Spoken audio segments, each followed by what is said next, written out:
Isang matapat at mabuting negosyante ako. 10 taon na ang nakakaraan, namumuhay ako sa pagtitinda sa kalye. Pagkaraan ng 10 taon, naging isang malaking negosyante na ako. Sa totoo lang, simple lang ang pagnenegosyo. Soa.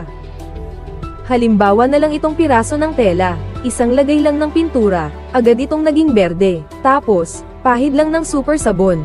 Parang kusang nawala ang mantsa. Grabe. Ang gusto ko sa mga ganitong uri ng customer, yung mga walang alam sa mundo, tapos kusang nag-aalok ng pera.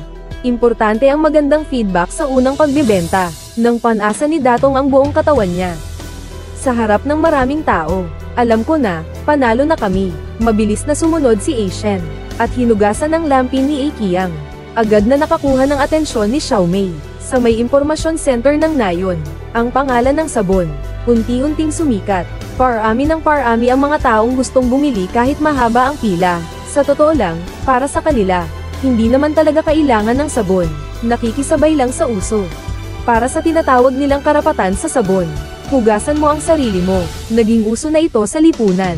Tanging ang matandang lalaking nasa gilid, pero hindi nito naapektuhan ang bilis ng pagyaman ko.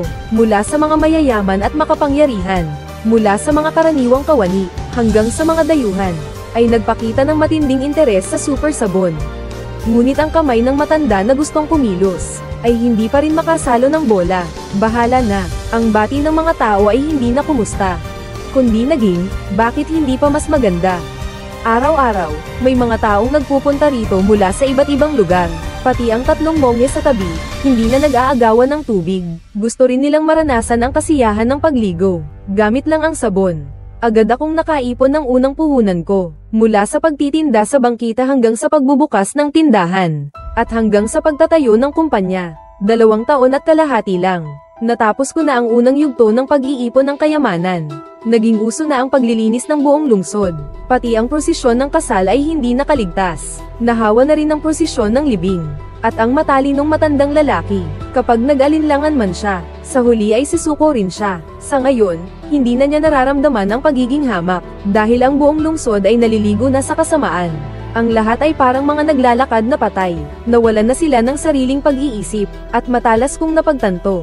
Ang kasalukuyang merkado ay puspos na. Para makapagpatuloy sa pagpapalawak, kailangang magbago. Kailangan. Naghanap ako ng isang masigla at magandang batang babae, na nakapasok sa atensyon ng publiko. Ang mga taong nakakita ay nagtaka muna, tapos ay nagulat, at sa huli ay naunawaan, at sinikap na maabutan. At ito mismo ang inaasahan ko.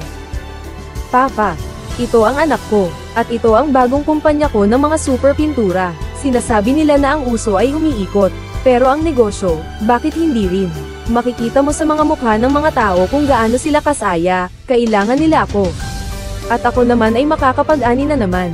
Tingnan mo, sila ba ay tumangkad na naman?